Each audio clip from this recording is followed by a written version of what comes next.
चलिए हम लोगों को पढ़ना है उप संयोजन परिसर।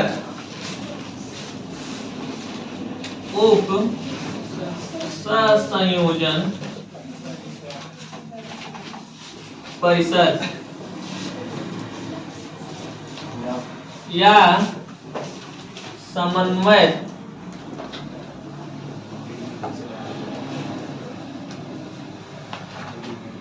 सत्ता। देखो हम पढ़ क्या रहे हैं पूरा एक बार जल्दी जल्दी हम टोटली रिवाइज करते हैं। हम लोग को पढ़ना था उप सहसंयोजक यौगिक, और उप सहसंयोजक यौगिक पढ़ने के लिए हम लोगों ने पढ़ा अकार्बनिक, यानी पूरा जो फर्स्ट वाला जो पोर्शन पढ़ रहे हैं इनऑर्गेनिक अकार्बनिक, उसको हमने पढ़ा कि अकार्बनिक जो भी लवण होते हैं, अकार्बनिक जो भी यौगिक होते हैं, ये सामान्यतः दो तरह के लवण में मतलब बांटे गए हैं। पहले वाले को हम लोग कहते हैं सरल लवण और दूसरे वाले को हम लोग कहते हैं योगात्मक लवण। ठीक है, सरल लवण के बारे में हमने बताया कि ऐसे पदार्थ जो अपने जलीय विलयन में अपने आयनों में विघटित हो जाते हैं और बहुत ही छोटे छोटे धनायन और ऋणायन से मिलकर के बने होते हैं। अपने आयनों में मतलब विघटित होंगे, लेकिन ये हाइड्रोजन आयन या फिर हाइड्रोक्साइड आयन नहीं लेने वाले हैं। ठीक है, अगर हाइड्रोजन आयन देंगे तब तो अम्ल कहलाने लगेंगे, अगर हाइड्रोक्साइड आयन देंगे तो फिर क्षार कहलाने लगेंगे। तो इनको छोड़ करके हमने बात किया था। फिर हमने कहा योगात्मक लवण। योगात्मक लवण में हमने बताया कि दो या दो से अधिक सरल लवणों के योग से बने लवण को योगात्मक लवण कहते हैं। दो या दो से अधिक हम लोग अगर सरल लवण को मिला दिया जाए तो जो बनता है लवण उसको कहते हैं योगात्मक लवण। योगात्मक लवण दो प्रकार के होते थे, एक होता था द्विलवण और दूसरा होता था संकुल लवण। द्विलवण का उसे कहते थे जो दो या दो से अधिक सरल लवणों से मिलकर बने होते हैं तथा अपने जलीय विलयन में अपने आयनों में टूटकर अपनी पहचान खो देते हैं। ठीक है, और संकुल लवण उस यौगिक को कहते हैं जो दो या दो से अधिक सरल लवणों से मिलकर बने होते हैं, परंतु ये अपने जलीय विलयन में घुलकर मतलब सरल आयन के साथ साथ जटिल आयन भी हमको प्रदान करते हैं। इतनी बातें हम लोग पढ़ चुके थे। फिर हमने बताया भी था कि इसको क्या क्या कहते हैं, कई सारे नाम वगैरह बताए थे, एग्जाम्पल के साथ समझाए थे। अब हमको उप सहसंयोजक यौगिक पढ़ रहे हैं और हम लोगों ने कहा था कि जो हम उप सहसंयोजक यौगिक पढ़ रहे हैं, उप सहसंयोजक यौगिक, इसमें हमने कहा था जैसे मान लीजिए K4 Fe(CN6), ठीक है, पोटेशियम फेरोसाइनाइड, पोटेशियम फेरिसाइनाइड भी होता है, पोटेशियम फेरोसाइनाइड भी होता है। बहुत सारे एग्जांपल है, जैसे मान लीजिए यही है, इसमें एक मतलब इसको क्या कहेंगे, इसको क्या कहेंगे, इसको क्या कहेंगे, ये तो पोटेशियम है, परंतु जो इस जगह पर लिखा जाएगा उसको क्या कहेंगे, जो इस जगह पे लिखा गया होगा उसको क्या कहेंगे, जो यहाँ पे लिखा गया होगा उसको क्या कहेंगे, उसका नाम क्या होगा, उसका परिचय क्या होगा, कोई यौगिक बनाएंगे कैसे, इन सारे तत्वों के बारे में पढ़ने वाले हैं। तो वही हम लोग पढ़ रहे हैं उप सहसंयोजन परिसर या फिर समन्वय सत्ता। ठीक है, तो बोलेंगे केंद्रीय धातु परमाणु, केंद्रीय धातु परमाणु से कोई आयन अथवा अणु जुड़ करके, केंद्रीय धातु परमाणु से जब कोई आयन अथवा अणु जुड़े होते हैं तो इसके सम्मिलन रूप को उप सहसंयोजन परिसर या समन्वय सत्ता कहते हैं। केंद्रीय धातु परमाणु कौन है, धातु है देखो Fe सेंटर, इसके साथ साथ ये जो है आयन या अणु एक्स्ट्रा जुड़े होते हैं। इसका अगर संरचना बनाया जाए, हमारे पास यहाँ पे मौजूद है Fe और इसके साथ यहाँ पे लगा है CN।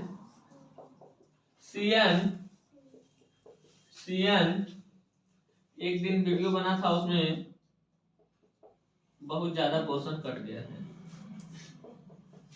ठीक है, CN ये सभी जो होते हैं, यहाँ पे हो गया K4। इसके सामने इस तरीके के तीर लगाने का मतलब होता है कि हमने बताया था कि ये सभी उप सहसंयोजन आबंध के द्वारा जुड़े होते हैं। और उप सहसंयोजन आबंध में हमने समझाया था कि हमको साझेदारी करनी है, भले दोनों इलेक्ट्रॉन हमें देना पड़े तो क्या, लेकिन हमको करनी साझेदारी। समझ में आ रहा है? जैसे पहले एक इलेक्ट्रॉन तुम दो, एक इलेक्ट्रॉन हम दे, तब हम दोनों लोग करेंगे साझेदारी, उसको हम लोग कहते थे सहसंयोजक आबंध। लेकिन तो जब हम दोनों इलेक्ट्रॉन खुद ही दे करके उससे जुड़े हैं, मतलब समझ लो इस तरीके से दर्जों, जब हम खुद ब खुद दोनों इलेक्ट्रॉन अपना ही हमको देना भी पड़े और बोले हमको साझेदारी भी करना है, तो जब दोनों इलेक्ट्रॉन खुद दे करके उसके साथ साझेदारी किए रहे, तो जो आबंध बनेगा उसको हम बोलते हैं उप सहसंयोजक आबंध। और वही आबंध यहाँ पर जो साइनाइड होता है, यह Fe को अपने इलेक्ट्रॉन युग्म को दे करके फेरस के साथ आबंध बनाया होता है। साइनाइड जो होता है अपने इलेक्ट्रॉन युग्म, इलेक्ट्रॉन का जोड़ा, अपने इलेक्ट्रॉन का जोड़ा दे करके इसके साथ आबंध बनाया होता है, इसलिए यहाँ पर बनता है उप सहसंयोजक आबंध। और इसीलिए इस तरह से बने हुए यौगिकों को उप सहसंयोजक यौगिक कहते हैं। ठीक है, तो हमने क्या कहा, केंद्रीय धातु परमाणु से उप सहसंयोजक आबंध से जुड़े हुए अणु अथवा आयन, ठीक है, मिल करके उप सहसंयोजन परिसर या समन्वय सत्ता का निर्माण करते हैं। कौन कौन होना चाहिए उप सहसंयोजक? मतलब सबसे पहले तो केंद्रीय धातु परमाणु होना चाहिए, और केंद्रीय धातु परमाणु से उप सहसंयोजक आबंध के रूप में ये आगे अणु या आयन जुड़े हुए होते हैं। ठीक है, अनेक प्रकार के अणु या आयन जुड़े होते हैं, और इस तरह के जो यौगिक बनते हैं, यानी जो ये बड़े वाले कोष्टक में जो लिखे गए हैं, यही सब कहलाएंगे उप सहसंयोजन परिसर या समन्वय सत्ता। ठीक है, जो यौगिक यहाँ पर लिखे गए हैं वही सब कहलाएंगे उप सहसंयोजक परिसर या समन्वय सत्ता। यानी साफ साफ भाषा में अगर हम बात करें तो कहेंगे जो उप सहसंयोजन परिसर या समन्वय सत्ता होती है, यह बड़े कोष्टक में लिखी गई होती है। अब जितने भी यौगिक पढ़ने वाले हैं इस तरह के, सभी में आप एक चीज सेम देखेंगे कि जो भी उप सहसंयोजक यौगिक होगा, सभी में कुछ न कुछ यौगिक जरूर बड़े वाले कोष्टक में लिखे गए होंगे। ठीक है, आज जितने भी यौगिक बड़े वाले कोष्टक में लिखे गए होंगे वो सभी कहलाएंगे उप सहसंयोजन परिसर या समन्वय सत्ता। उसी में कौन कौन होगा? उसी में केंद्रीय धातु परमाणु होगा, केंद्रीय धातु परमाणु होगा जो अलग अलग अणुओं अथवा आयनों से उप सहसंयोजन आबंध के द्वारा जुड़ा हुआ होगा। उसी में कौन होगा? केंद्रीय धातु परमाणु होगा जो अणुओं से उप सहसंयोजन आबंध के द्वारा जुड़ा होगा। तो जो बड़े कोष्टक में लिखे जाते हैं, बड़े वाले कोष्टक में लिखे जाते हैं, सभी उप सहसंयोजन परिसर या समन्वय सत्ता कहलाते हैं। ठीक है, जिसे नहीं समझ आएगा पूछ लेगा, क्योंकि थोड़ा सा आपको कॉम्प्लिकेटेड होने वाला है आगे। ठीक है, तो इसको हम लोग कहते हैं उप सहसंयोजन परिसर या समन्वय सत्ता। इसमें कौन कौन होते हैं? इसमें केंद्रीय धातु परमाणु होते हैं। सबसे पहले तो केंद्रीय धातु परमाणु, इसको कभी कभी हम लोग कहते हैं केंद्रीय आयन, इसको हम लोग कहते हैं केंद्रीय आयन। तो हमारे पास होता है केंद्रीय धातु परमाणु या फिर केंद्रीय आयन, एक होगा। उसके साथ साथ एक चीज और होगा जिसको हम लोग कहते हैं लिगेंड। ठीक है, उसके साथ एक और चीज पाया जाता है जिसको हम लोग कहते हैं लिगेंड। तो हमारे पास कौन कौन हो गए? केंद्रीय धातु परमाणु या केंद्रीय आयन हो गए, और उसके साथ हो गया लिगेंड। इन दोनों को मिला करके जो समूह बनता है, वो समूह बड़े वाले कोष्टक में लिखा जाता है, और इस बड़े वाले कोष्टक में लिखे हुए सभी को उप सहसंयोजन परिसर या समन्वय सत्ता कहते हैं। ठीक है, ये बात लिख ली जाए। ठीक है, उप संयोजन तुमको नहीं दिख, चलो उप संयोजन परिसर। ठीक है, उप संयोजन परिसर है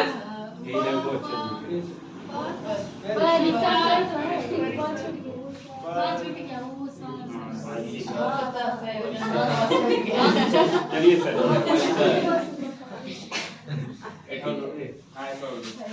तो हम लोग पढ़ रहे हैं उप सहसंयोजन परिसर, और हमने कहा है कि उप सहसंयोजन परिसर में दो लोग होते हैं। कौन कौन से?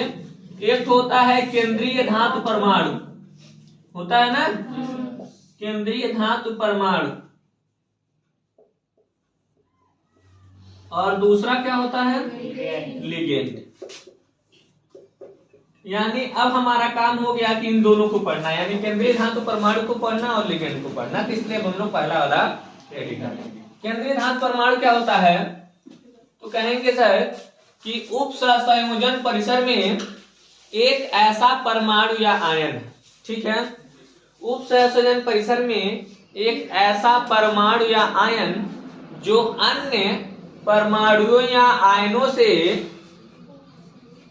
एक निश्चित संरचना में जुड़ा हुआ होता है, केंद्रीय धातु परमाणु कहलाता है। जैसे अभी अभी हमने बात किया है, तो हम लोग एक स्ट्रक्चर बताए थे K4 और यहां पर Fe था, Cn,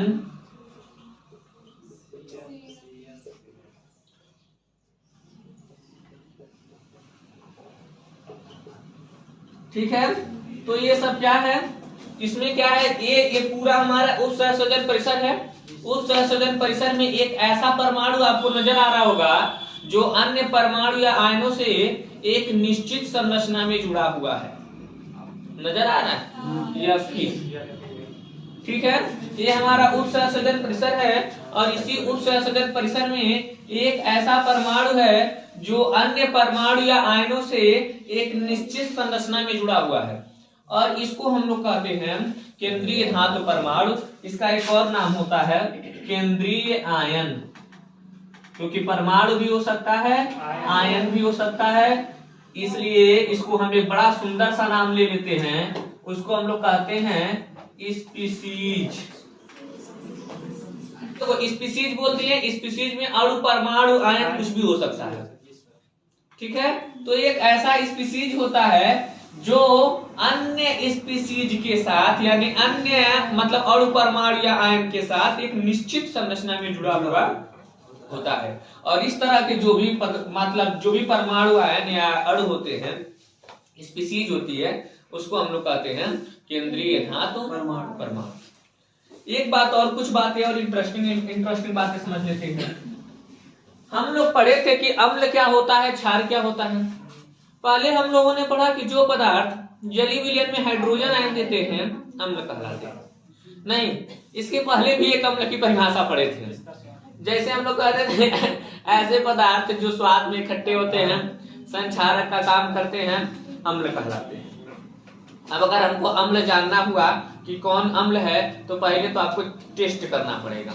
अगर उस स्वाद में खट्टा होगा, संचरण आपको हाथ में लेके चेक करना पड़ेगा।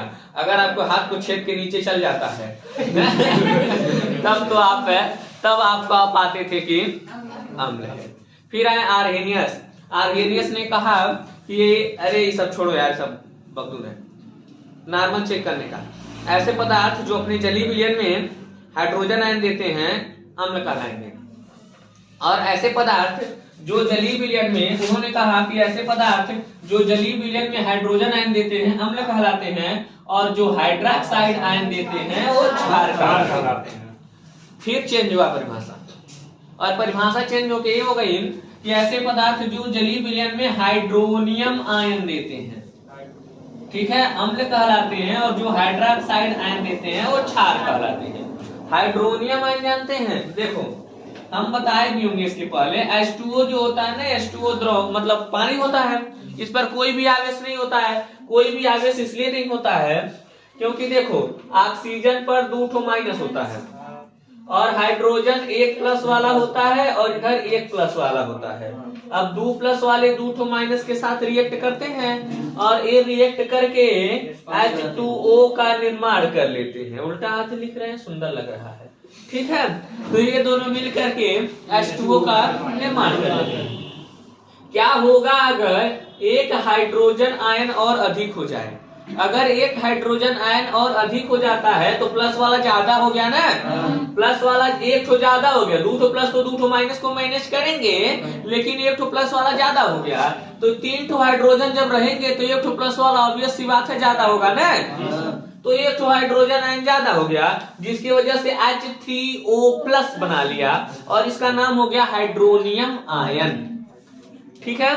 तो ऐसे पदार्थ जो जलीय विलयन में हाइड्रोनियम आयन देते हैं अम्ल कहलाते हैं, और जो हाइड्रोक्साइड आयन देते थे तो वो लोग क्षार कहलाते थे।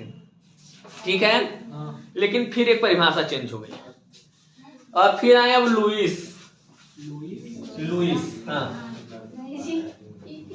लुईस, ठीक है। और लुईस ने अम्ल और क्षार की परिभाषा बता दिया।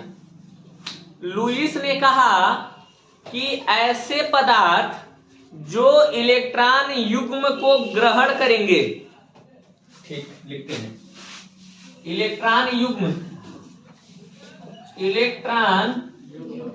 युग्म मतलब जोड़ा, यानी जोड़ा रहेगा। जो लोग इलेक्ट्रॉन युग्म को ग्रहण करते हैं ये अम्ल कहलाते हैं। लुईस ने कहा कि जो पदार्थ इलेक्ट्रॉन युग्म को ग्रहण करता है वो अम्ल कहलाता है, ठीक। और जो पदार्थ इलेक्ट्रॉन युग्म का त्याग करेगा ये क्षार कहलाएगा। अब आसान सी बात हो गई, हाइड्रोजन आयन और हाइड्रोक्साइड आयन से हमारा कोई लेना लाना नहीं है, ठीक है। हाइड्रोजन आयन और हाइड्रोक्साइड आयन से कोई मतलब नहीं है। जो पदार्थ इलेक्ट्रॉन ग्रहण कर ले रहा है इलेक्ट्रॉन युग्म को, ठीक है, वो अम्ल कहलाएगा। प्रैक्टिकली प्रूव्ड, जो पदार्थ है मतलब इलेक्ट्रॉन युग्म को ग्रहण करेगा वो कहलाएगा अम्ल, और जो इलेक्ट्रॉन युग्म का त्याग करेगा वो कहलाएगा क्षार। लुईस ने बताया आगे और ज्यादा, ताकि अब हमको जली विलयन में डाल करके चेक नहीं करना है कौन हाइड्रोजन आयन बना रहा है और कौन हाइड्रोक्साइड आयन बना रहा है, हमसे कोई मतलब नहीं है। बस देख लो कौन इलेक्ट्रॉन दे रहा है और कौन इलेक्ट्रॉन ले रहा। इलेक्ट्रॉन ही का तो चेंज होता है। जब भी केमिकल, जब भी कोई रिएक्शन होता है तो केवल इलेक्ट्रॉन ट्रांसफर होते हैं, और अभी तक जितने रिएक्शन पढ़ रहे हैं सब हम लोग इलेक्ट्रॉन ट्रांसफर का ही पढ़ रहे हैं। पी ब्लॉक, डी ब्लॉक कितना ज्यादा पढ़ाए हैं, सब इलेक्ट्रॉन का ही था। या तो आयनिक बॉन्ड बनाएगा ले दे करके, या तो फिर सहसंयोजक बंध बनाएगा साझेदारी करके, या बेचारा एक ठो दोनों दे देता है अपना ही साझेदारी बनाने के लिए। इस तरीके से बहुत सारे आबंध होते हैं। तो जो भी आबंध बन रहा है सब इलेक्ट्रॉनों की वजह से। कहें कि प्रोटॉन और न्यूट्रॉन तो होते नाभिक में, वो लोग तो आबंध बनाएंगे नहीं।